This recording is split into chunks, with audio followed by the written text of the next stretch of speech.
Hello, everyone, and welcome to yet another episode of My Tech Story Africa podcast. My name is Alice Kanjejo, your lovely host, and exciting news! We finally got to 1,000 subscribers, both on YouTube and on LinkedIn, and I couldn't be more excited and more grateful for all of you who are tuning in and sharing with your friends, with your family, with people in the tech ecosystem. It means so much to me. It means so much to us here at the MTS family, and yes, it's a small milestone, but a big one in itself because it means that we are reaching the right audiences and what we're doing is already making an impact in itself. So thank you so much. And if you have not already, this is definitely your call to subscribe from wherever you're listening from. We are also available on the audio listening platforms like Spotify, Apple Podcasts, or any of the major listening platforms. And check out our website at mtsafrica.co. We have some amazing things going on there, which is also a call for me to tell you guys that we are officially launching 2 new additions into the MTS family, and that is newsletters that are going to be coming through every single month once you join our community at mtsafrica.co. Don't forget to do that, as well as a new global spotlight series where we're having conversations with Africans from across the globe, aside from just the African continent. I wanted to have a place where I can also involve Africans in the diaspora, and this was the perfect opportunity to do that. We are going to start by writing them in written form, so if you haven't already, check out our LinkedIn at My Tech Story Africa, and once you sign up to be also part of the newsletter team, you'll also be getting exclusives on there. So a lot of exciting things. Last but not least, this is actually the second last episode before we close off the season. Season 2 has been one of discovery. It has been one that has been fulfilling. We went all the way to Kigali. We had conversations with someone in Senegal. We also had someone from America. There was so much of good stuff going on this season, and I have absolutely enjoyed the conversations. But it's now time for us to take a break. But the break is just for a short time. Either way, even if we're on a break on the podcast, we are still going to be live on all the other major platforms. So you'll still catch us there. But just a heads up that we are going to be taking a break after next week's episode. Just rejuvenate and prepare for season 3. A lot of exciting things already underway. So yeah, thank you so much. And now I will get into today's guest. Our guest for today is Wanjiru Mwoka, who details her exciting transition into the Web3 and crypto space, where she envisions herself contributing her marketing skills to the industry and promoting awareness about the positive aspects of blockchain technology. Now, if you're in the crypto space, I did have to feature something for you, so this is the episode just to get more into Web3 and blockchain altogether. While acknowledging limited opportunities for Africans in the Web3 job market due to biases, she encourages aspiring professionals to be open-minded, learn at their own pace, and build a strong online presence. Although she may have entered the tech space a bit later than she would have liked, she chose to focus on commitment to new endeavors over regret, even in the face of initial challenges. And that's like the scary thing about going into tech as a non-tech person, because you feel like, should I be on the sidelines or should I be in the arena? Yeah. And then there's this thing where you feel like, I'm just a supporting person in this space. Am I really a foundational person in this space? Yeah. So there's a lot of like self-doubt that comes in. But I think when you just decide, this is something I'm interested in, there's space for me. The episode closes with a powerful parting shot from Wanjiru, urging listeners to be gentle with themselves, embrace new opportunities, and stay committed to their goals. There's transformative power in staying the course. I hope you enjoy this episode, especially if you're curious about Web3 and crypto and blockchain. And yes, without further ado, let's get into the episode.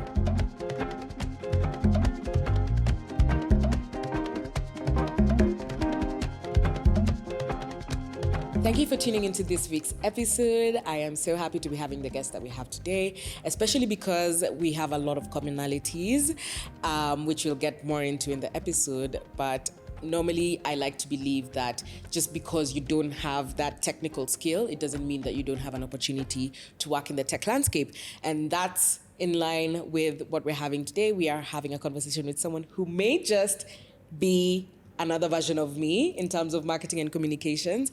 And so if you're keen on being in the industry in this aspect, or even just learning how to scale your startup, we can give you some tips and tricks and all that good stuff. So I will give you the opportunity to introduce yourself.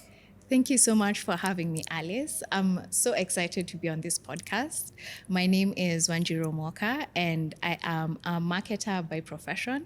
I have about 6 years in the game when it comes to marketing, and I was just so excited when you reached out to me to be a part of this podcast because I've been fangirling you for a while on LinkedIn. Oh, I appreciate Yeah, that. I've really been so- trying to get my LinkedIn together. You're doing good so far. Thank and you. I noticed we do have some similarities in our journey and our career line. So I was really excited to come on here. Oh, I appreciate that. And I did reach out to you because I was looking for people who have some experience in the Web3 crypto space. And I feel like I've not had that much representation on this podcast. And so on top of all the commonalities that, of course, that I saw, I also had an interest in just educating my audience about, that space. So I guess we'll get into it while we get into the episode. And I think it's also time for us to dive into your story. So I guess you can just start by telling us, where did your journey begin? Did you always have an interest in communications? Were there things that you would see that, okay, this might be what I'm gonna do in future? Or was it completely different post high school and the career path you chose? Tell us where your story began. Wow. So my story begins all the way back in 2012 when I was in high school. And that's when I started having an interest in the digital space. So that's when the internet was becoming a thing, especially in homes. Yes. Back in the day, remember, it was just offices. Yes.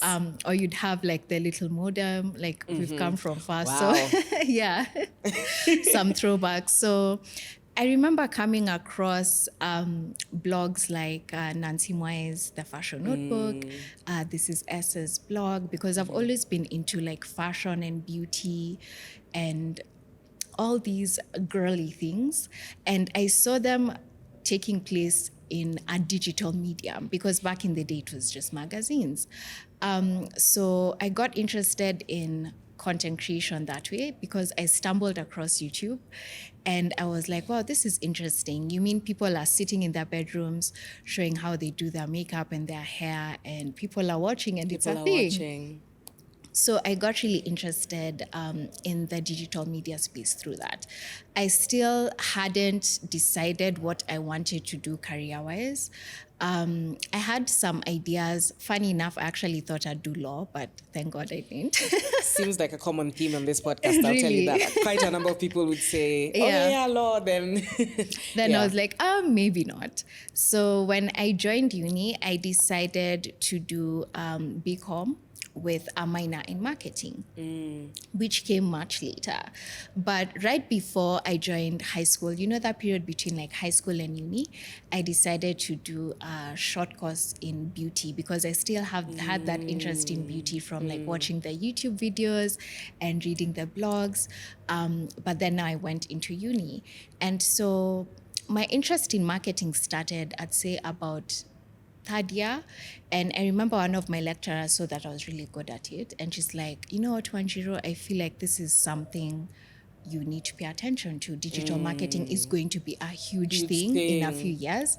And so I feel like you should pursue a minor in marketing. And so I decided to do that. And then from that advice that you got. Yeah, from that advice that she gave. So shout out to Miss Njagi, my lecturer. You know what? Just to interrupt you for a sec there, I think we underplay the role of teachers or lecturers in our lives because I feel it just took that one comment from her to be like, okay, you know what, that this is something that you want to pursue.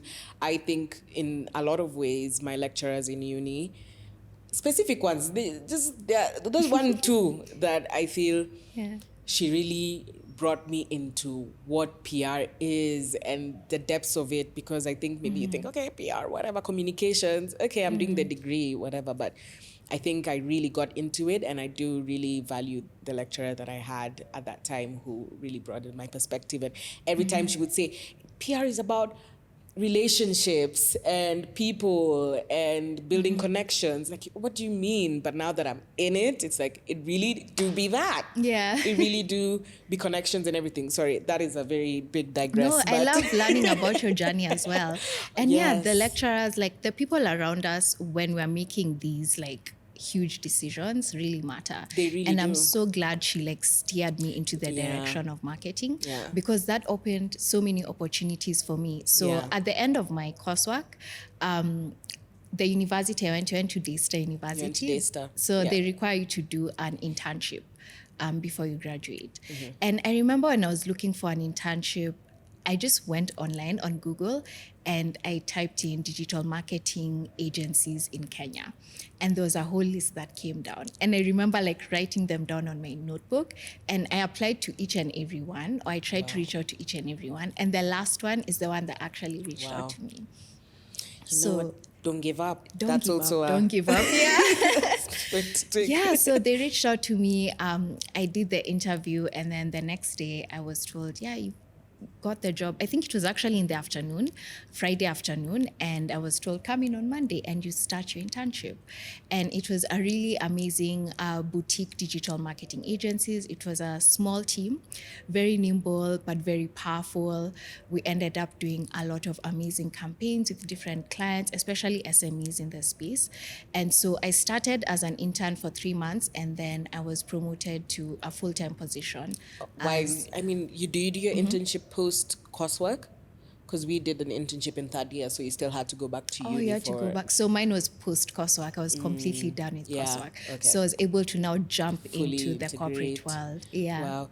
And all this time, you didn't have any kind of questioning of whether you're in the right path, whether marketing was your thing. You were kind of sure that, okay, this digital space is where I want to be. Yeah, I did feel that way because the other option was for me to go into like admin as a BCom person, and I just felt like it was very stiff. I remember, I think in third year, I did a course in banking, and one of the teachers was like, when you're in banking, you can't wear makeup, you can't have red lipstick and bright clothes and vibrant, clothing. And I was like, no, this Might not, not be my thing. this is not for me. Like, I want to also be able to express myself creatively. And I felt like the ad agency world does allow you to have a bit of that because you do have to put together these creative campaigns.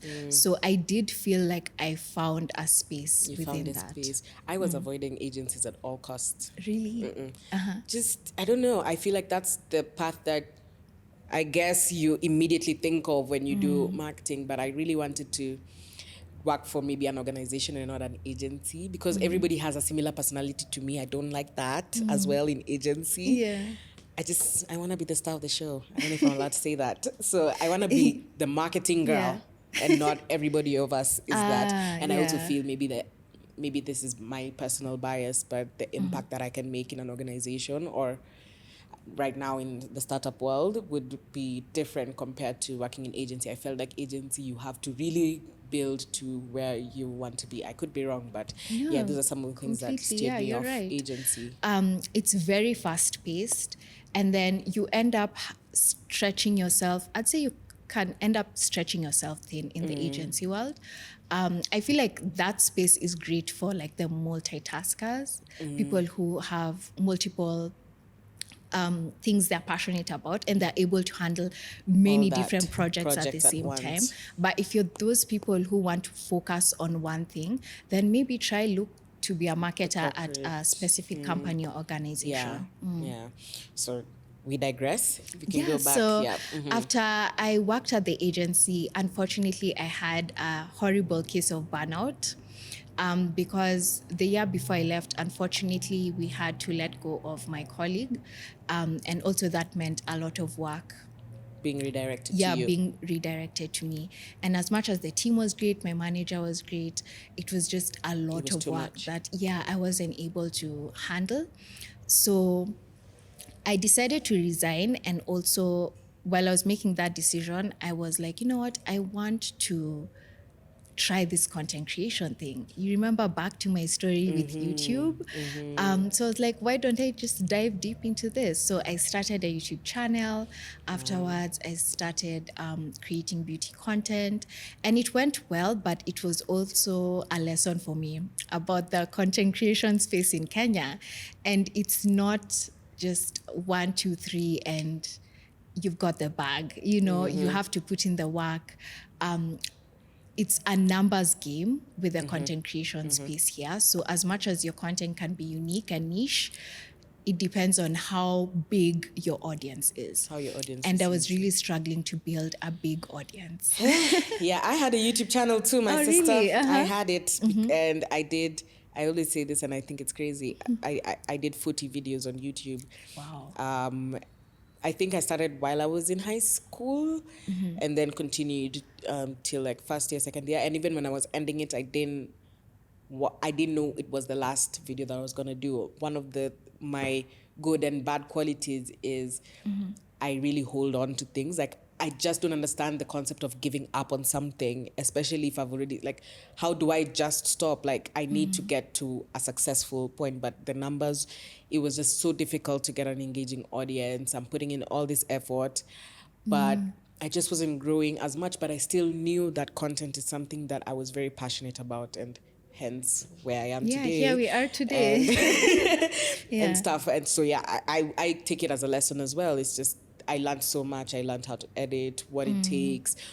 If I'm going to work in agency, if I was going to, like, I already know what maybe it takes to be an influencer, how to talk to the camera, how to do a bunch of things. That actually is how I got my first job as well. So, yeah, I wouldn't say I regret it at all, but, and I love looking back at those videos. I was watching it with my brand manager the other day. So I'm just looking back some of that stuff, and it's like, oh my God, like, this was me. I was documenting my life. I was documenting a season that I was in. So zero regrets, honestly. Yeah, and it's crazy. When you're doing it, you don't realize you're documenting your life until you look back and you're like, oh my God, this is younger version of me. This is the younger version of me. Yeah. And there's this specifically a video that I did on 73 questions with Vogue. And I asked my friend to record me and ask me the questions in the background. And what stood out to me was, one of the questions was, where do you see yourself in 5 years? This was a video I did like 3 years ago. And I was just like, I'd probably still be doing content because that's what I love to do. And I see myself being famous for content. And just, on the way there. And I just like, wow, that is exactly what I ended up still doing, and I'm still doing, that's where I still see myself. And it's just like, wow, the 19-year-old me. Oh, wow. I love her. Yeah. Yeah, sorry. Yeah, so I started the YouTube channel, and I'd say as much as I love the content I created, I failed in the sense that I wasn't able to build a large audience. And so that was also a part of my journey, like learning how to fail and how to fail publicly. Because that's something I've noticed a lot of people are afraid of doing. So they won't start something because they don't want to be made fun of or have people ask you, so what happened to that YouTube channel? You know what I mean? Yeah. But it's like when you look back, you'll realize that you're going through a journey, and all these little moments add up to something, even the failures as well. Wow. So that failed, and then I was like, okay, now I need to figure out how to create an income, right? Remember? You quit because your job. I quit my job. So I tried to do freelancing. I have an amazing friend of mine who also worked in the advertising space. And so we came together and tried to combine our strengths to offer our services to various SMEs. So she's an amazing digital strategist, and I'm great at creating the content and social media management.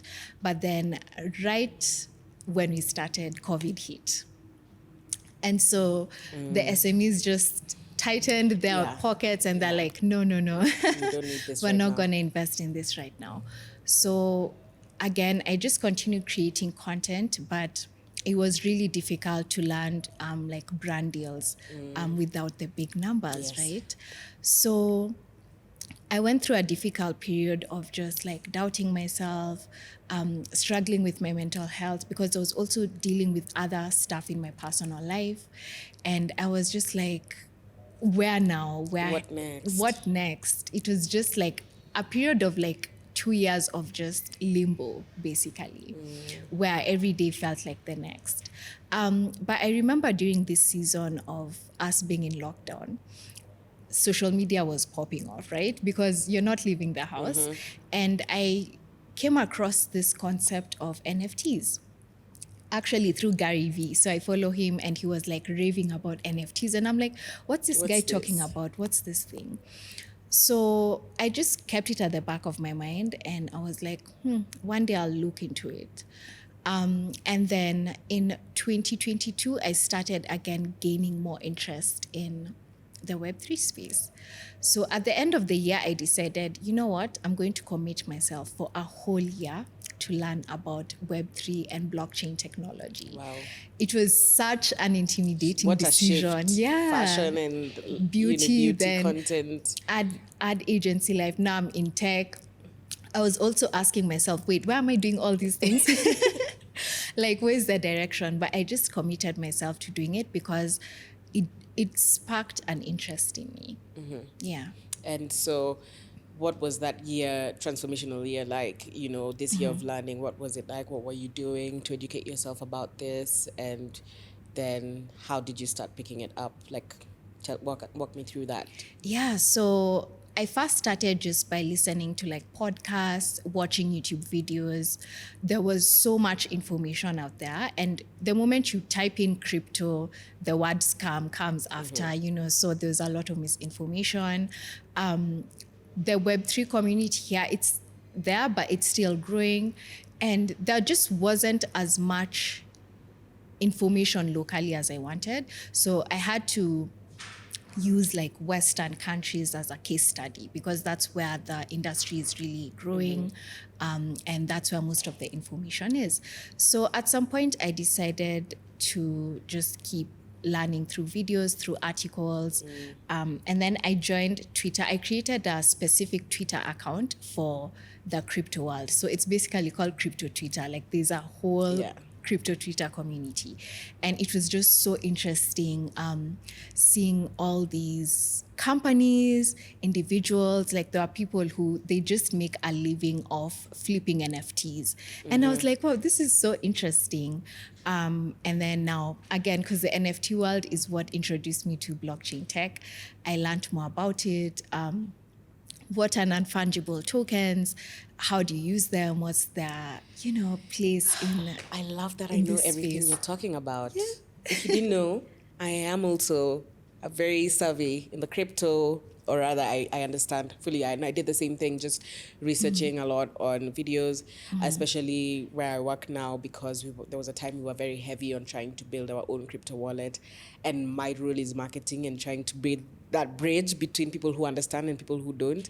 I really needed to really fully understand it so that I can help curate content that speaks to the audience in a not so dull way, like a very interesting way. So wow. And then what was your end goal with this? Did you start thinking, okay, why am I learning all this and it's so different? What did you want to achieve with this? So at first there was the curiosity part, but I did want to get into building a career because right before I quit my job, I remember hearing about this thing called remote working. I was like, remote working? What do you mean you don't go to the office? And I was like, wow, so there's this whole other world of remote working. Yeah. And I noticed a lot of the companies that had embraced remote working were tech companies. And I was like, wow, I'd really want to work remotely. Wake up in the morning and not have to deal with traffic. You end up saving on transport. I mean, it's just a very convenient way to work.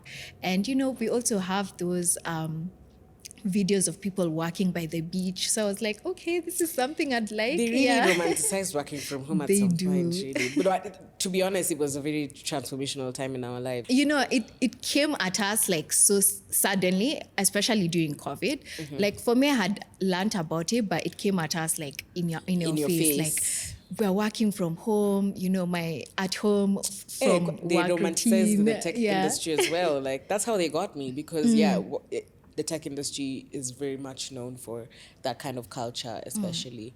So yeah, okay. Then you Yeah. start. So I wanted to build a career, and I felt like I had even tried getting into the tech industry, but mainly the SaaS industry, software as a service. And when I tell you it was competitive, like it was so competitive, no matter how many CVs or cover letters I sent and re-edited them, I just could not Couldn't get get in. a It was job. a very competitive space, especially the remote roles. So I was like, I want to get into tech, but I feel like the SaaS space is so airtight. Yeah. So is there a space in tech that's also open? And that's now how I also got into the crypto and Web3 space. I noticed they're more open to people from different parts of the world. And because it's still a growing space, there aren't as many like barriers to entry as I will say like the traditional tech space. So I just continued doing my research, and then at some point last year, I came across this organization called Shify, and they're basically an educational company for women in the Web3 and blockchain space. And as much as I had learned a lot through podcasts, I joined Twitter Spaces and listened to the conversations. Something about being part There's of a something community. about being part of a community when you're learning that changes everything. And also that, like, let me say, formal way of learning where you have, should I say, presentations Structure. or structure where you have lessons. And so I came across it and I was like, you know what, they seem to say that they're starting to enroll people for the end of the year. Let me just give it a try. So I enrolled, and I got a scholarship. Yeah. Because Ooh. it is paid, but you can apply for a scholarship. scholarship. And I got it, and I was just like, wow, like, This is it. this is it. So now I started learning. It became a bit intense because now it's structured information. You're basically in school. You're in school. But it's like e-learning, but you're in school. But it was great because I got so much information that I feel like will take me a year to learn. It took me like 3 months because I was attending my classes, reading any extra course material. And so that boosted my confidence to another level. At this time, I was also like networking with people in the space on LinkedIn. But through Shify, I was able to network with so many other people because there's a community. And I also committed myself to posting what I learn in class every week. And that was such a game changer for me. I ended up meeting different people in the space, connecting with people who are doing amazing things in blockchain tech, just because I was sharing my insights online. So sometimes I feel like when it comes to showing up, when it comes to your professional life, there's this pressure to like be perfect, be a thought leader. You can just be a student and show up as a student, and you'll connect with other people. There's always something that you can post about your journey, and people like that, for that authenticness of you not trying too hard to establish that I am a thought leader versus you actually building yourself towards being that and just posting about it. I do think, especially as you're growing your career, being on social media is so crucial, especially in some career paths, like where we are in marketing communications. Literally what you post becomes your CV in a lot of ways. And so, 100% think that it was a very good idea, very good call for you to keep posting, especially after. Did you feel as though that fear of failure, or that failure that you had, quote unquote, that you experienced when you were doing YouTube, did that make you a bit shy of posting again? Did you go through a period where you were like, oh, people don't really... Actually, how did you deal with that disappointment? I think one thing I learned during that like limbo season is how to process my emotions and how to sit with the uncomfortable, and just accepting, okay, this is not working. I didn't do this well. I failed at this.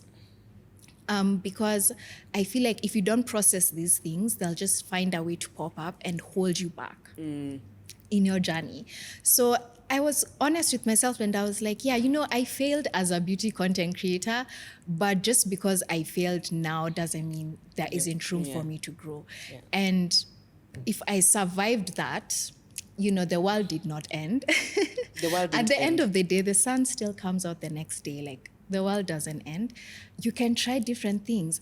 And when I look back, I'm so glad I did that, because the skill sets I got from creating beauty content, like editing videos, community management and stuff, that skill set has helped me to where I am today, because I was still in the same space, digital marketing, content creation. So I don't feel like it was a loss. So I started posting on my Web3 journey what I'm learning, and just being unapologetic about where I am. And that, I feel like, helped me grow so fast on LinkedIn in a way that I never expected. Because I wasn't coming in as a thought leader. I was just this newbie in this space, and I was sharing what I was learning. And especially since I am a non-technical person, right? I'm in marketing. I'm not a developer. I'm not an engineer. I did feel a little bit intimidated by that, because most of the people who are, let me say, vocal or known in the tech space are techies. Yeah. So I was like, oh my gosh, I'm really going to be posting about this, and I'm not even a techie. Yeah. I Yeah. 100% relate to that. I mean, I knew I wanted to make an impact in the tech space. I started falling in love with it, but how am I going to do that when I'm not technical? How do I start telling people information about tech when I'm already having this battle in my mind about, can I consider myself a techie? I mean, I work in communications, like, Yeah. people perceive it different, but honestly, when you remove that fear of just anything really in your life, you just go ahead and say fuck it and do it.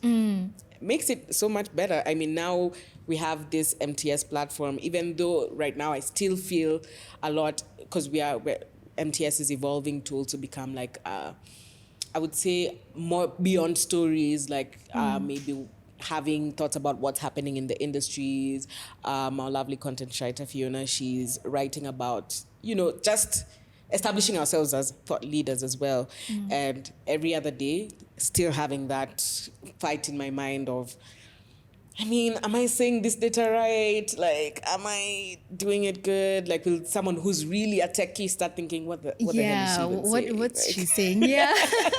And that's like the scary thing about going into tech as a non-tech person, because you feel like, should I be on the sidelines or should I be in the arena? Yeah.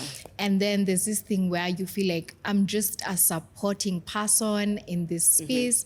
Am I really a foundational person in the space? Yeah. So there's a lot of like self-doubt Yeah. that comes in. But I think when you just decide, this is something I'm interested in, there's space for me, because think about it, which industry can thrive without marketing? None.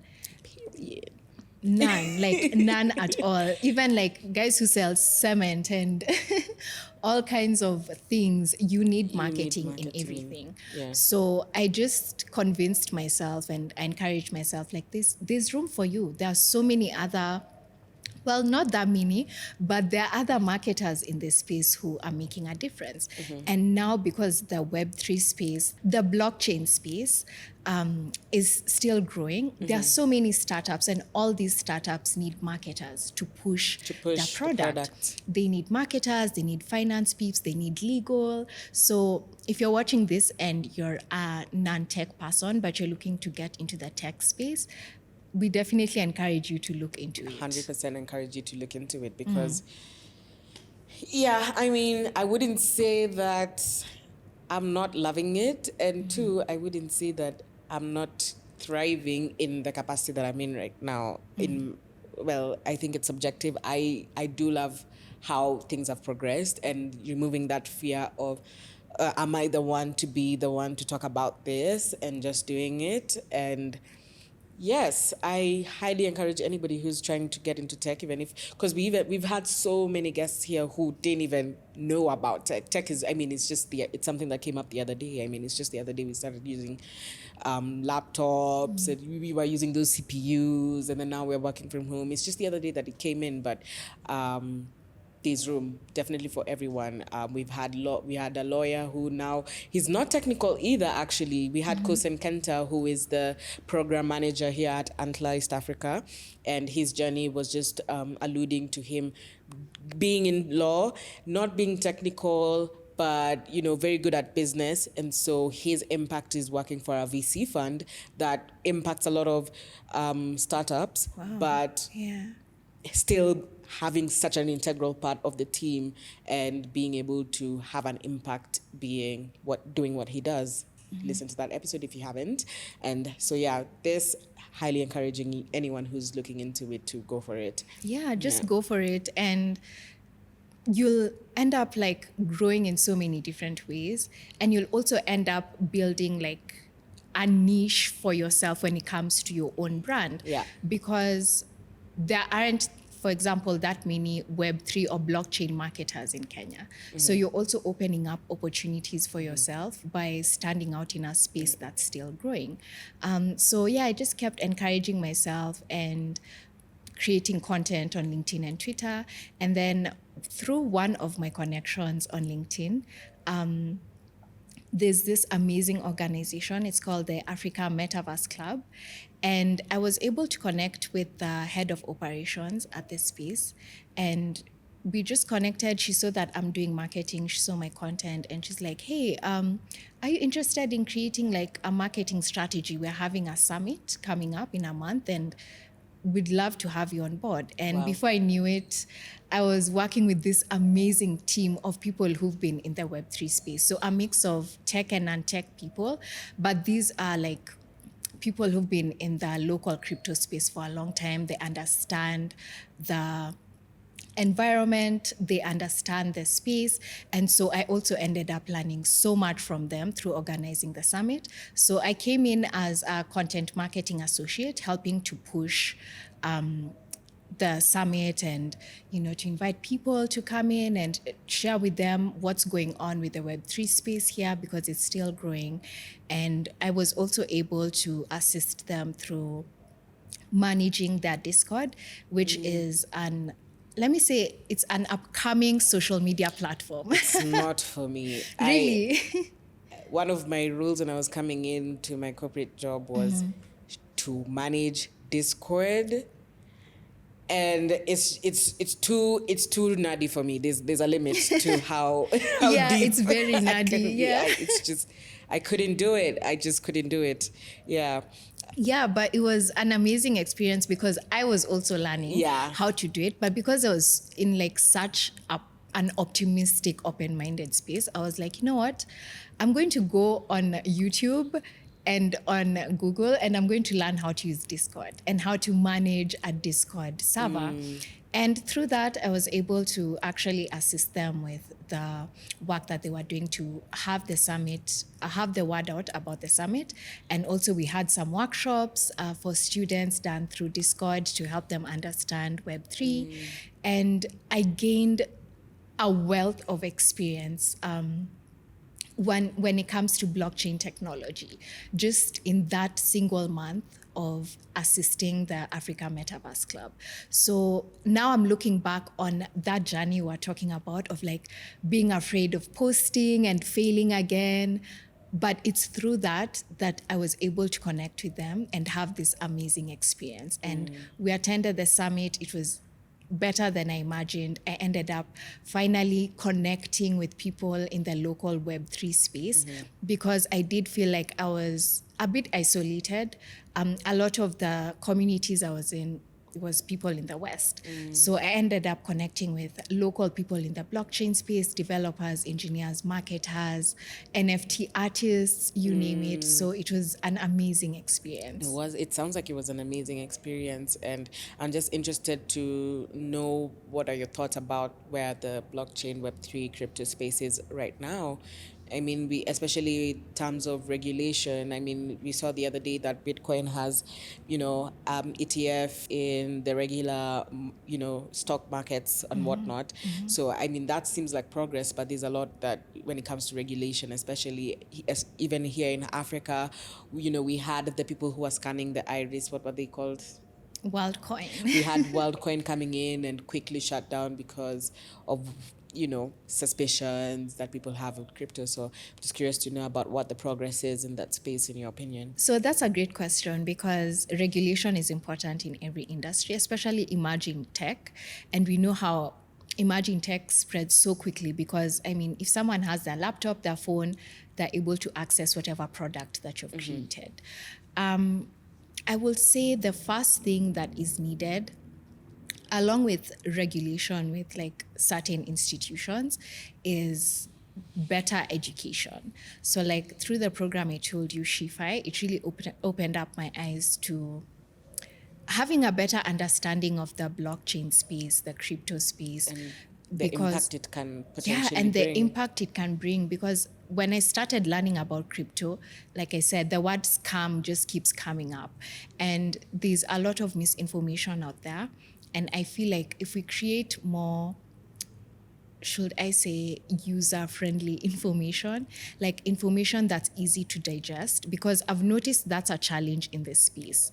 When it comes to education, it can get really heavy, really technical, and that already puts people off. And so there are a lot of people who are being left behind in the conversation because the content that is out there in this space, it's still not in layman terms, right? So that's something that's also shifting. So I feel like the more we have more education, people getting more educated about this space, like there's an amazing organization called Kamusi DAO, and they basically translate blockchain and like crypto terms into Swahili. Yeah, for other people to learn about. And I was like, this is amazing. We need more of this. We need more of this. Yeah. No, because honestly, when you start to learn more about the potential that the space has, once we get past the huge hurdle of regulation, like it's so insane what decentralization can do, and people already have some form of model that resembles what the blockchain does, and it's very trackable, it's efficient, although because of the lack of regulation, it then gives people opportunity to now do the scamming. And we had the likes of Sam Bankman-Fried. Okay, no, he's not. Yeah, we had him. We had the crypto queen. So many cases that make people veer off, but we never hear about the amazing things that are happening. So I do think that once we are able to agree that, because it's not going anywhere as well, like you can't get rid of cryptocurrency. Like everybody has the opportunity, there's no way we can say, I don't think maybe they can formulate a way, but I don't think there's a way that a government can say crypto is banned. Because there's no way you can ban crypto. So the more we just accept that this is here with us, and we need to now start educating people so that they don't fall victim of such things. People actually do fall victim because they don't know about what goes on. And so the more we adapt to it, the more we are able to now fully integrate it into our lives. And I guess people are against it. Well, I argue that governments and institutions are against it only because it's a threat to the regular currencies that we have here today. And it should be a cause of concern for them, of course, because now people want to take control of their own finances and their own whatever. And if there's a way we can find a mix of both, be my guest. Yeah, but, yeah, definitely. The misinformation is also being driven by intimidation, because some of this technology is going to change the world. I mean, 20, 30 years from now, the finance space will look very different. And most people, when they think about blockchain, they just think fintech or finance. But everything, I mean, from how we get our title deeds to how we shop online, DAOs, how we organize, how we come together as communities, it's completely going to shift everything. So I think the information that is put out there needs to also share use cases, the benefits to society, and also safety tips on how to use like decentralized applications and how to use the blockchain in a way that is safe. In a way that is safe. Yeah. 100% agree. Well, just to take you back to your story, now you've done this course and you've met some amazing people along the way. You've worked with this organization, Africa Metaverse Club. Africa Metaverse Club. Where do you see yourself now that you've settled in and now you've seen that you have a keen interest, the influencing, the niche influencing that you're doing? Where do you see this journey taking you, or would you like it to take you? That's a really good question. I would love this journey to take me, first of all, to a space where I'm able to contribute my skill set in marketing to the blockchain space, because that's a place I have a lot of interest in. And I also have this skill set in marketing that I know is needed here. But also to raise awareness about like the benefits of blockchain technology, how crypto can be our friend and not something to fear, and also push me forward when it comes to knowledge. One of the things that scared me a lot when I made that decision to like go into the Web3 crypto space is it felt like so much information, and I remember doubting myself and being like, whoa, like this is so much information. I'm not trying to be a developer or an engineer, but then I had to like sit down and be like, so are you going to deny yourself knowledge because you're intimidated by these things? And we have Google, you can learn slowly, you can find out these terminologies, you can ask people in your community. So for me, this journey, it's also about mental resilience, like being able to push myself to learn more, to grow, to open my mind, right? Versus sticking to the tried and true and safe. Like you stay in the ad industry, you don't want to move out of that. You don't want to expand your horizon. So this journey for me is also about continuing to expand like my mental awareness and growing my mental resilience as well. And also, like I said, building a career.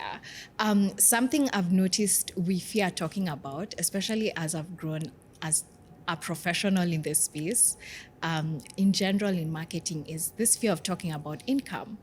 And one thing I've noticed through my research is that the Web3 and blockchain space does offer great opportunities when it comes to like leveling up your income as a professional. So that's also something I want to be able to do through my skill set and contributing it to a company.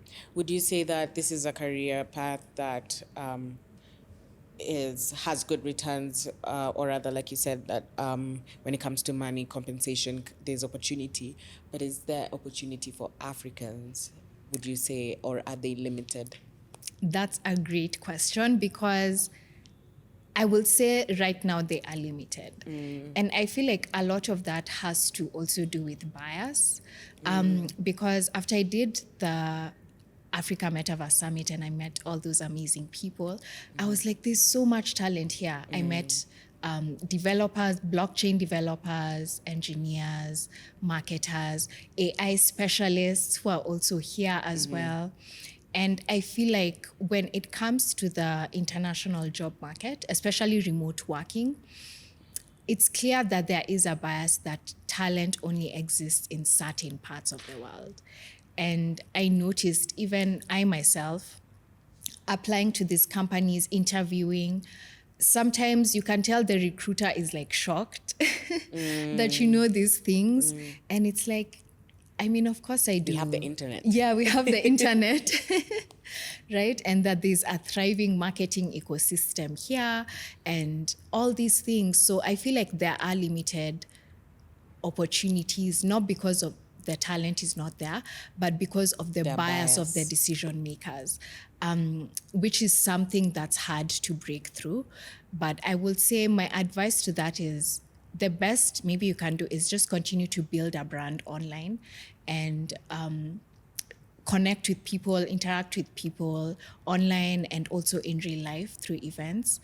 And don't be afraid to apply for these roles, because when you look back at school life, and the ways that we've been socialized to think, if you're like an engineer, you're destined for a path of financial success. If, for example, you're a beautician, I remember when I was doing like the beauty course, people would look down on me because they're like, you won't even make that much money in future. So, but it's like remove these like limiting beliefs and question them. Just because you are a junior graphic designer doesn't mean you can't try for an opportunity that is high paying, right? So also like having that confidence to apply for these roles and understanding how to communicate with the decision makers in that market. So a lot of the roles now, let's say in Web3, the remote roles are in the West. So Europe and US, understanding how they communicate, how to interview for those specific markets, and for those roles. And the good thing is all this information is out there in the internet, and it'll take some learning. You'll bomb some interviews. It has to take some it has learning, to happen. for sure. But I feel like we have so much talent here. It's just about Opportunities and expansion. Yeah. All right. If you're not inspired, I am to do a lot more research on Web3 and blockchain. And of course, I'll ask you to share with us some useful links so that our listeners can also just have a look at, where to begin to look at. And quite frankly, I do think it has the power to change the world, and it will eventually be something that you can't keep ignoring, Before Bitcoin started growing and then it started booming and then all these other cryptocurrencies came. So like any other industry, it keeps evolving and growing, and it being in tech, it's not going to take too long before it's something that everybody needs to know, and you will definitely be ahead of the game. And I love that you're putting yourself out there, educating people, educating women especially as well, to expand their thoughts and horizons, to explore different things and to get in there and just having a platform that you can educate people about this. So this could also be one of the places that people can go to as reference on learning a bit more about the space. And yes, I wish you nothing but the absolute best in your journey as you keep growing, as you keep scaling. I do want to close off the episode, but before I do that, I am going to ask you just a few questions that I do ask my guests at the end of every episode. And the first one that I have for you is, what is one word to describe the journey to get to where you are today, and why? Self-discovery. I think through my professional journey, I've learned so much about myself. I've learned my limits. I've learned my abilities and how far I can expand myself. So I will definitely say self-discovery. Self-discovery. That's a good 2 words, but we'll let it go. With a hyphen, With a hyphen. So it's one word. Second question I have for you is, what advice would you give to someone who's aspiring to get into Web3 or to get to where you are today, and why? My advice will be to be open-minded and to address the limiting beliefs you have within yourself. Because sometimes we look at something, we're like, no, this is too hard, I can't do this. Like you've already pulled out of something that you could begin in and learn from. So be open-minded and go slow. Don't put so much pressure on yourself to learn all this information in one go. That's why I feel like one of the best ways to learn is through conversations. So joining Twitter spaces, listening to podcasts, watching videos, all these things will help you have a better understanding of this space. So just be open-minded. Just be open-minded. Yeah. Third question I have for you is, do you have any regrets or things that you wish you did differently? Definitely. I do wish I took the time to research better the content creation industry in Kenya. And I do wish I was a little bit more confident in getting into the Web3 and tech space earlier, because the reason I took a while is because I had a lot of fears that were holding me back. Self-doubt. Yeah, and self-doubt. So my regret is not getting in earlier when the interest was sparked within me. Sparked immediately. Well, I mean, life is like that, sometimes it does take time for a reason. Maybe it just wasn't, you needed to have that dissonance to even be sure that this is something that you want to explore. Sometimes, we can't live in regrets forever, and you just now move forward. The time that you'd spent then, now you can take shorter times and the lessons that you've picked from that as well. So I don't think that it was in vain, the time. And now you know better. Now I know better. Now you know better, and now you're doing it. So here we are. Here you are. Yeah. Exactly. The last thing I have for you is, how do you want to close off this episode? Give us a powerful parting shot, something you want to tell our audience. Wow. I mean, first of all, shout out to My Tech Story for having this platform and making sure people are educated about the tech space here. It's very unique to us, and I love that we're having stories about the tech space coming right here from our own continent, which is something, like I said, I'd struggled to find, and it's great to find people in the space. My parting shot would be gentle with yourself when it comes to learning new things, and to not be afraid to try something new and to stick with it. Because I think that's something people struggle with. When you're starting something, it's tough. You're like, oh no, let me just stop this. Yeah. Sticking with it, even when you're not seeing the results. I remember posting on LinkedIn and I would get one like, and it was my friend. Stick with this new thing that you're looking to get into, and don't be afraid. Yeah. Stick with it, man, honestly, because it eventually pays off in one way or another. I mean, even doing this podcast, I just know that it's just gonna do something. I don't know what yet, but I just know it. So I'm excited to see what it is going fingers to do. Crossed. But I know there are big things coming. There are big things coming. Yeah. You just have to believe it and affirm it. And I'm happy with it. And I'm happy that I provide a platform for people to feel safe enough to share their stories and to inspire the audiences that I do. And yeah, let's see what happens. Yeah, but thank you once again so much for coming over and sharing your story, your experiences, and just telling us a bit more about Web3 and putting it in the limelight that, hey, we're still here and this is something that you should definitely try and explore. And for you who's listening, thank you so much for getting to this far into the episode. A reminder for you to subscribe from wherever you're listening from, whether that's on YouTube, Spotify, or all the major audio listening platforms. And check out our website at mtsafrica.co. Join our community so that you can get updates on what's going on My Tech Story Africa, as well as what's happening in the tech landscape across the continent. Follow us on social media as well. Lastly, My Tech Story Africa on all major social media platforms, MTS_Africa on Twitter. And yes, I shall see you in the next one. Thank you.